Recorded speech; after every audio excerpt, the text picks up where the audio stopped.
Assalamualaikum warahmatullahi wabarakatuh. Nama saya Muhammad Faruzaki, NPM 2003-022015, Prodi S1 Perbankan Syariah, kelas A, IAIN Metro. Di sini saya akan menjelaskan apa itu qiyas. Qiyas merupakan dasar hukum Islam yang disepakati. Ia menduduki peringkat keempat setelah Al-Quran, hadis, dan ijma. Secara bahasa, qiyas berarti mengukur sesuatu dengan sesuatu yang lain untuk diketahui persamaan antara keduanya. Sedangkan qiyas menurut istilah adalah menyamakan sesuatu yang tidak ada hukumnya dengan sesuatu yang telah ada ketentuan hukumnya, karena ada persamaan ilat atau penyebab antara keduanya. Qiyas dilakukan oleh orang mujtahid dengan meneliti alasan logis dari rumusan hukum pada suatu masalah yang telah disepakati atau ditetapkan oleh Al-Quran dan hadis, dan setelah itu dicari ilat atau sebab, maka ketentuan hukumnya. Bila ada kesamaan ilat atau sebab, maka hukumnya sama. Ulama pertama kali merumuskan qiyas adalah Imam Syafi'i. Rukun-rukun qiyas. Qiyas dianggap sah dan benar apabila telah memenuhi rukun-rukunnya. Seluruh ulama sepakat bahwa rukun qiyas ada 4, antara lain yang pertama, al-aslu atau pokok masalah yang ada dalam nas dan sebagai tempat menganalogikan sesuatu, misal khamar. Kedua, hukum al-asli atau keputusan hukum asal, misal haram. Ketiga, al-far'u atau cabang masalah yang belum ada ketentuan hukumnya dalam nas, misalnya ganja. Keempat, ilat atau faktor penyebab, misalnya memabukkan. Syarat al-aslu atau asal. Yang pertama, hukum asal tidak boleh termasuk atau terhapus. Kedua, hukum asal harus berupa hukum syara atau terdapat dalam nas dan tidak boleh berupa hukum akal. Yang ketiga, hukum asal bukan merupakan hukum perkecualian, misal sah puasanya orang yang lupa makan.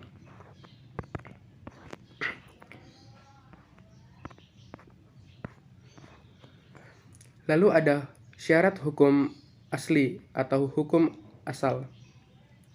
Yang pertama, hukum asal harus berupa hukum syara' yang berhubungan dengan amal perbuatan mukallaf. Yang kedua, hukum asal dapat ditelusuri ilatnya atau faktor penyebabnya atau motivasinya. Yang ketiga, hukum asal bukan merupakan hukum perkecualian seperti diperbolehkan nikah lebih dari 4 orang bagi Nabi. Syarat al-far'u atau cabang masalah. Yang pertama, cabang tidak mempunyai ketentuan hukum sendiri di nas. Kedua, ilat pada cabang harus sama dengan ilat yang terdapat dalam asal.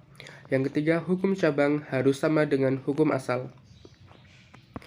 Syarat ilat atau faktor penyebab atau motivasi hukum. Penentuan ilat atau faktor penyebab membutuhkan kejelian, sehingga keputusan yang dihasilkan tidak mengakibatkan kesalahan. Syarat ilat antara lain, pertama, ilat harus sesuai dengan tujuan pembentukan suatu hukum. Kuat dugaan bahwa hukum tersebut ditetapkan oleh karena alasan adanya ilat tersebut bukan karena faktor lain. Contoh, sifat memabukkan adalah relevan. Sebagai ilat diharamkannya khamar, sebab dengan mengharamkannya berarti menolak kemudorotan dari kehidupan manusia.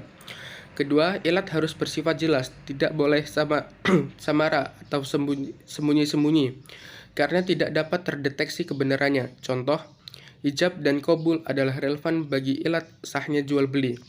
Ketiga, ilat harus berupa suatu yang bias dan dipastikan bentuk, jarak, dan timbangannya. Contoh, tindakan pembunuhan adalah sifat yang dapat dipastikan menghilangkan nyawa seseorang. Cara mengetahui ilat. Menurut penelitian ulama, ada beberapa cara yang dapat ditempuh guna mengetahui ilat, antara lain, pertama, melalui dalil-dalil Al-Quran dan hadis, baik secara tegas maupun tidak tegas.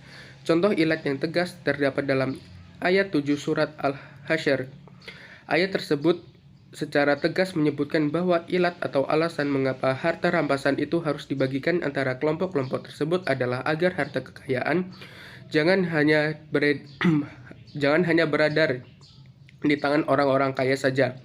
Terhadap hukum ini kemudian dianalogikan bahwa setiap pembagian harta kekayaan haruslah merata dan tidak boleh harta hanya diberikan kepada orang-orang kaya saja. Sedangkan untuk contoh ilat yang tidak tegas terdapat dalam firman Allah di dalam surah Al-Baqarah ayat 222. Redaksi ayat tersebut mengandung pengertian bahwa yang menjadi ilat bagi haramnya mendekati istri adalah karena keadaan haidnya, dan ilat halal mendekatinya adalah keadaan telah suci. Kesimpulan ini bukan tersurat dalam ayat di atas, namun tersirat di dalamnya. Kedua, melalui ijma. Contoh, kesepakatan ulama bahwa keadaan kecil seseorang menjadi ilat bagi perlu ada pembimbing untuk mengendalikan hartanya sampai ia dewasa. Dianalogikan kepadanya, ia mewakilkan anak perempuan kecilnya dalam masalah pernikahan bagi mazhab Hanafi. Ketiga, melalui ijtihad. Hasilnya dinamakan ilat al-mustanbad atau ilat yang dihasilkan dengan jalan ijtihad. Metodenya adalah al-sibru wa al-taksim, yakni al-sibru yang berarti menyeleksi dan al-taksim yang berarti mengumpulkan. Contoh, khamar diharamkan oleh Al-Quran.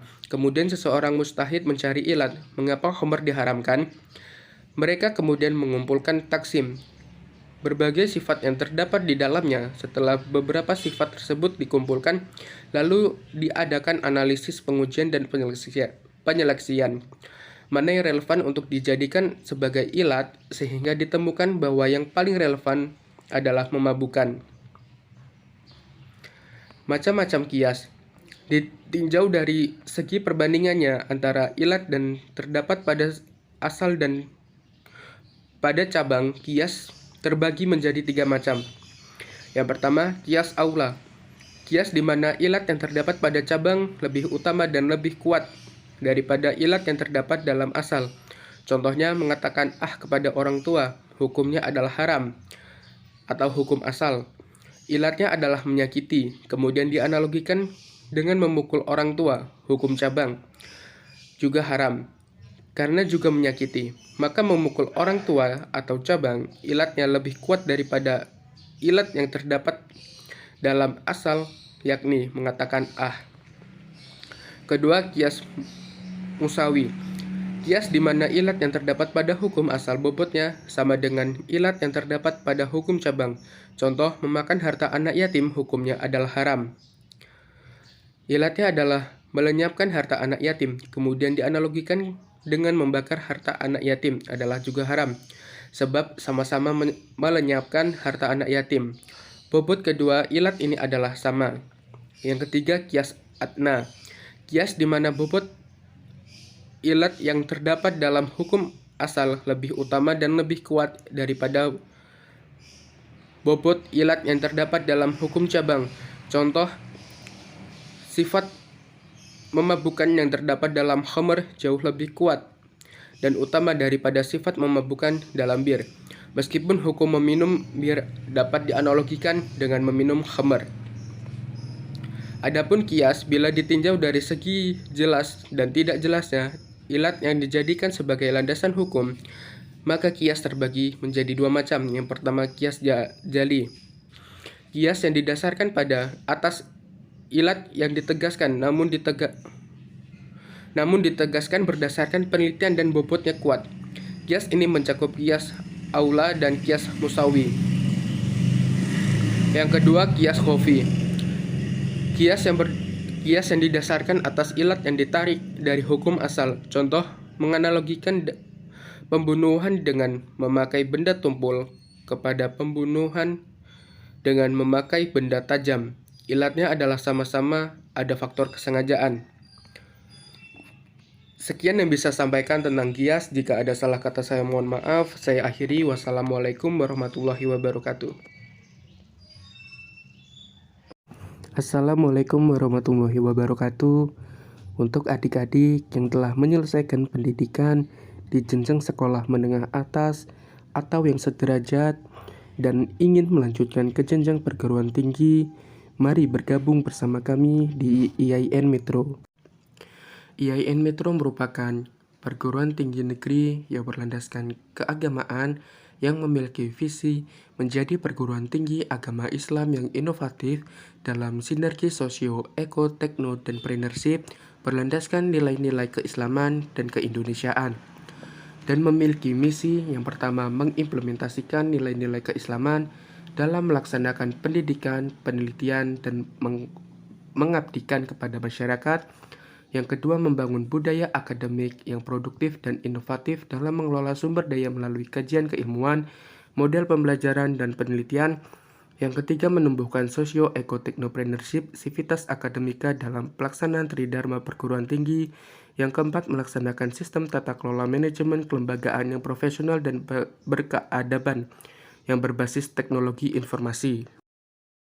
Di IAIN Metro sendiri terdapat 4 fakultas. Yang pertama, Fakultas Tarbiyah dan Ilmu Keguruan dengan jurusan Pendidikan Agama Islam, Pendidikan Bahasa Arab, Tadris Bahasa Inggris, Pendidikan Guru Madrasah Ibtidaiyah, Pendidikan Islam Anak Usia Dini.